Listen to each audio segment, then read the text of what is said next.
kenn wax dara du méritu Ousmane Sonko du méritu kenn xam méritu kan la. c'est-à-dire que c'est une région où les gens sont fatigués. man je suis de Kaolack. Mais Kaolack lu mu métti yaay ils tirent leur épingle du jeu. mais Saint-Louis boo fa demee malgré seen potentialité du point de vue touristique géej gi jën yi on a laissé la surpêche actuellement ay étrangers ñoom ñooy installé foofu mais xoolal mënuloo ñëw une région qui devait être le grenier du Sénégal moo war a nekk le grenier du Sénégal avec la vallée. Tout à fait. Mais actuellement boo ñëwee Saint-Louis li ngay constaté moom mooy que ne ay israéliens ñoom ñu ñëw foofu noonu jënd suñu terre di exploiter suñu légumes yi di ko exporter du sax jaar Sénégal donc du point de vue économique y a pas de plus-value. Alors que li doon yoon moom mooy ku fi ñëw di bëgg di béy la main d'œuvre elle doit être locale. boo exploiter produits yi les produits doivent rester ici état bi di ci percevoir ay taxes mais c'est-à-dire que c'est des fuites de devises yoo xam ne nii qui ne s'explique pas maintenant malheureusement les gens li ñuy jël mooy jaay seen terre yi xam nga bàyyi ko étranger mais il y a beaucoup d'étrangers qui s'installent là-bas. mais lan moo waral loolu Pape. mais dama visité benn ferme foofu noonu. gars yi ay pastèques lañu dafa les pastèques là. mooy pastèques yi gis di ko jaay ci mbay di ko def ci sachet yi. mais c'est des Espagnols xam ñoom lu ñuy def ñoom xam nañu soxla dañuy béy presque ay 40 hectares de pastèques mais pastèques jus bi lañu soxla. ça dañuy dugal seen benn machine mu retirer jus bi extraire jus bi day retirer jus bi après li ci des dañu koy jaay quoi donc second kilo quoi produit bi de deuxième kilo quoi parce que bi nga lekk nii. waaw ci gaar yi ñu koy jaay ay 100 francs. fekk retirer nañ jus bi ba pare. ce qui fait que cette région là les mutations politiques qu'on a connues ces dernières années là sont liées au phénomène économique crise économique bi ñuy dund la y a une crise sociale. Ce qui fait que maintenant Saint-Louis est devenu une ville politique rek moo fa dox.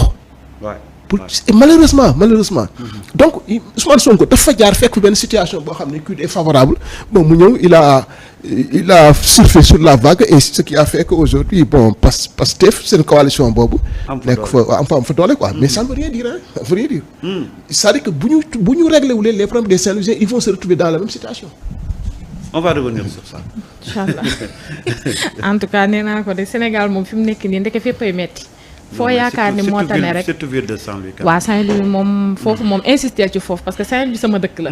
te li fa nekk lépp nag kenn mënu koo wax daal mais Saint-Louis moom dafa nekk doy na waar imam gis nañ ne gouvernement bi nga xamante ni moo di le président Bassirou Diomaye Faye ak ki nga xamante ni moo di Ousmane Sonko depuis bi ñu toogee ba tey dañuy initier à la population sénégalaise à ce que ñu def li nga xamante ni moo di setal mais nag tey setal bi li ci gën a fës mooy. li nga xamante ni moo di 60 milliards bi mooy scandale bi nga xam ne moo am Saint-Louis scandale boobu est-ce que xaaroon nga ko. bon le scandale venant de la part de l'ancien régime moom su ñu waxee scandale moom dara waruñu bett ci ñoom parce que ñoom ils sont habitués au détournement de fonds ak d'autres choses yi nga xam ne jaaru ci yoon donc lorsque j'entends une station déjà la facturation d'une station de pompage. bu ñu facturer ko à 60 milliards man déjà foofu moi j'ai un problème. surfacturation dafa am. ça sent la surfacturation station de pompage à 60 milliards. en plus c'est seulement une station de pompage ça veut dire que station bi day pomper ndox kese du épurer du traiter. mais est-ce que amul tamit yeneen chantier yu bokkoon ci loolu. non mais 60 milliards pour Saint-Louis seulement pour juste pomper de l'eau mais Saint-Louis dafa am problème ndox ay inondation dafa bari dafa am problème inondation parce que les inondations gars ils ont morcelé des terres yi nga xam ne foofu ndox dafa doon am donc déjà ça c'est un problème. Deuxièmement il y a un problème d'assainissement qui fait que il y a pas d'évacuation d'eau il y a rien donc ndox bi day stagné dem amul fu muy jaar amul fu muy dem il faut mu stagner il faut se stagner dans les quartiers bas. Donc un projet ils mettent en place une station de pompage bi nga xam ne ils n'ont fait que les travaux d'excavation maanaam dañoo gas kese bàyyi ko noonu c'est pas sérieux donc il y a beaucoup de choses yi nga xam ne nii suñu sondé la ville xool les différents chantiers qui ont été financés et qui n'ont pas été exécutés war na fa bëri mais instant bi nii la station de pompage le fait que le premier ministre en parle ce n'est pas fortuit ñoo ngi dem ci nawet.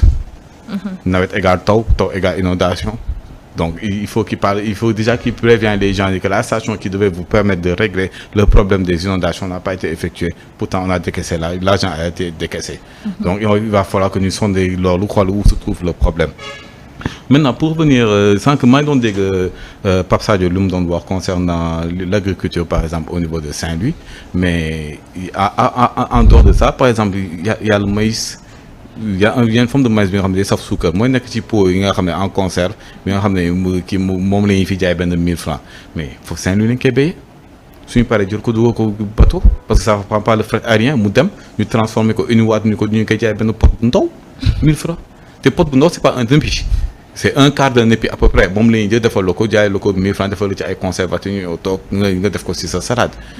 Il y a les mango yi ñuy nekk fii est-ce que xam nga que mango yi dem aéroport yi dem ak mango yi ñuy nekk fii du c'est pas la même qualité. Ah bon? Non, c'est pas la même qualité. Déjà le calibrage, la texture et tout ça là bokkul puis souvent les mangues yi nga xam ne ça ne répond pas à leur norme ça ne répond pas à leur calibre moom la ñuy jël dugal ko ci biir marché bi mango yi yeneen mango yi dañ koy jël yóbbu ko les melons yi ñuy jaay ci marché bi ak melons yi ñuy kii yu ñuy yóbbu bokkul te pourtant melons yi fii nañ koy béy y a aussi les haricots verts Sénégal fii avant salade dafa doon am ay haricots verts fii comme léegi nag da nga gis haricots verts ci salade yi. C'est très rare de voir des haricots verts, même dans le marché, tu ne vois pas d'haricots verts. Donc il y a un problème, c'est un problème dans le problème qui crée un autre problème. Voilà. Comme Charles Pasqua nous donne voir. Si vous avez un problème, il faut créer un problème dans le problème. Si vous n'avez pas à résoudre le problème, là, créez un autre problème dans le problème du problème. C'est ce qu'ils font. Ils créent des problèmes dans des problèmes. Tu te retrouves dans un problème, c'est la station de pompage, mais derrière, il y a 50 problèmes qui t'attendent. De la station de pompage, derrière, il y a l'assainissement, il y a les canaux. Il y a les canaux d'eau, il y a les voiries, comment ils drainent l'eau, ils sont dans des quartiers bas, comment et tout ça. Le marché de pompage, mais le marché des inondations, c'est égal. Mais là, c'est pas seulement Saint-Louis. Dakar, chaque année, ils faisaient un appel d'offres, ils gagnent des appels d'offres pour pomper les eaux. Ils vont acheter des groupes, ils vont acheter des tuyaux et tout ça. Fin su jeexee ñu jël tuyaux yi ne leen merci dem leen année prochaine ñu defaat encore appel d'offre de soit xaalis boobu fu mu doon dem le matériel fu muy après qu'est-ce qu'on en fait suñu pare donc il y a beaucoup de problèmes liés au truc donc s'ils pointent du doigt la station de pompage ce n'est pas fortuit te y a d'autres scandales qui vont sortir loolu moom c'est sûr et certain vu que l'ancien régime était habitué à tout faire sauf à travailler correctement. mais man dama am benn interpellation ci Pape Sadio wax nga ko nee nga Ousmane Sonko bi muy dem premier ministre xamoon na problème bi. mais mu dem ba foofu pointé ko du doigt avec tout l'effet médiatique bi mu am yëpp tey bu ñu naan Ousmane Sonko c'est un populiste. lan nga ci répondre.